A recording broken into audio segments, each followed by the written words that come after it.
Assalamualaikum warahmatullahi wabarakatuh. Saya Sila Rizkyatun Nafi'ah dari Prodi Pendidikan Bahasa Arab dengan nomor NIM 254488204061. Di sini saya akan mempresentasikan dengan tema yang berjudul Pendidikan Islam dalam Sistem Pendidikan Nasional.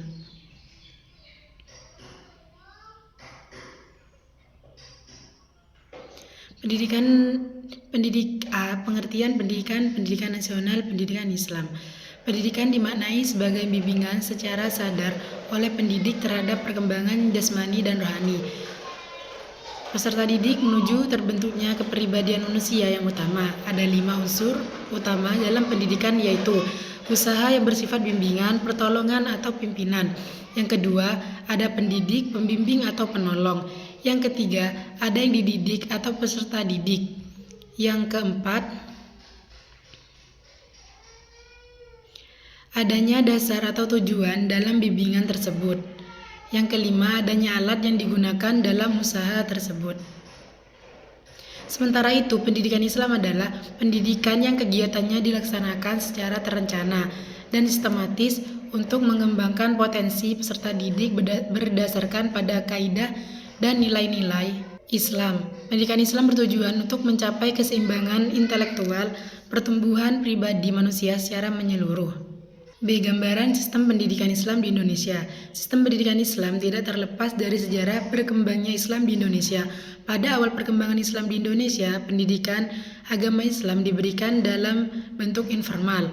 Para pembawa agama Islam lewat jalur perdagangan atau teori Gujarat menyiarkan dan memberikan pendidikan agama melalui hubungan seseorang pedagang dengan pembeli. Islam mulai tersebar, pendidikan agama Islam mulai memperluas tempat pendidikannya. Hal ini sejalan dengan didirikannya Surai. Mas Tuhu menyebutkan bahwa secara sosiologis dan dalam sketsa kasar, sistem pendidikan Islam di Indonesia dapat digambarkan sebagai berikut. Yang pertama, orientasi. Artinya bahwa pendidikan Islam di Indonesia telah mengalami perubahan dan perkembangan yang signifikan. Yang kedua, strategi. Seiring dengan proses perkembangan orientasi, strategi pendidikan Islam di Indonesia pada awalnya juga mengalami konfrontasi dengan pemerintah kolonial. Yang ketiga, sumber belajar pendidikan Islam di Indonesia terus mengalami perubahan dan perkembangan yang semakin beragam dan intensif. Yang keempat, metodologi belajar. Awalnya metodologi belajar pendidikan Islam masih bersifat klasik. Namun, seiring dengan perubahan dan perkembangan kini mulai tampak berubah. Contohnya yaitu kelompok diskusi yang telah berkembang di mana-mana. C. Kedudukan pendidikan Islam dan sistem pendidikan nasional. Indonesia walaupun secara tegas dinyatakan bukan negara agama, yakni negara yang berdasarkan pada suatu ajaran agama tertentu, dan bukan pula negara sekuler, yakni negara yang konstitusional tidak terkait dengan agama tertentu atau berusaha untuk mempromosikan atau mengganggu agama. Daulay mengemukakan bahwa untuk meletakkan kedudukan Islam dalam sistem pendidikan nasional perlu diklarifikasi pada 3 hal, yaitu yang pertama, pendidikan Islam sebagai lembaga. Lembaga yang dimaksud adalah lembaga pendidikan formal, lembaga pendidikan non-formal, lembaga pendidikan informal, dan lembaga pendidikan keagamaan. A. Lembaga pendidikan formal terdiri dari pendidikan usia dini, pendidikan dasar, pendidikan menengah, dan pendidikan tinggi. Yang B. Lembaga pendidikan non-formal terdiri dari lembaga kursus, lembaga pelatihan, kelompok belajar, pusat kegiatan belajar masyarakat, majelis taklim, dan satuan pendidikan yang sejenis. C. Lembaga pendidikan informal. Kegiatan pendidikan informal yang dilakukan berupa pendidikan keluarga dan lingkungan yang membentuk kegiatan belajar secara mandiri. D.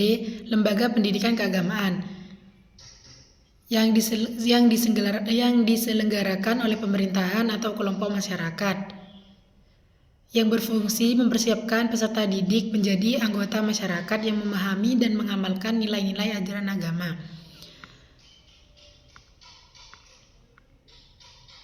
Yang kedua, pendidikan Islam sebagai mata pelajar.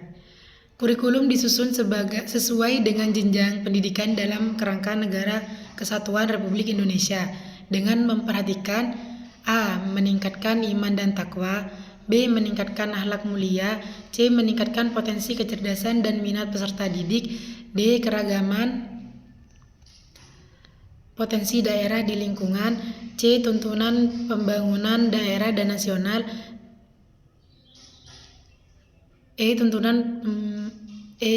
tuntunan dunia kerja, F. Perkembangan ilmu pengetahuan, teknologi dan seni, G. Agama, H. Dinamika perkembangan global, I. Persatuan nasional dan nilai-nilai kebangsaan. Kurikulum pendidikan dan menengah wajib memuat pendidikan agama, pendidikan kewargaan, bahasa, matematika, ilmu pengetahuan alam, ilmu pengetahuan sosial, seni dan budaya, pendidikan jasmani dan rohani, keterampilan atau kejujuran, muatan lokal. Kurikulum pendidikan tinggi wajib memuat pendidikan agama, pendidikan kewargaan, bahasa.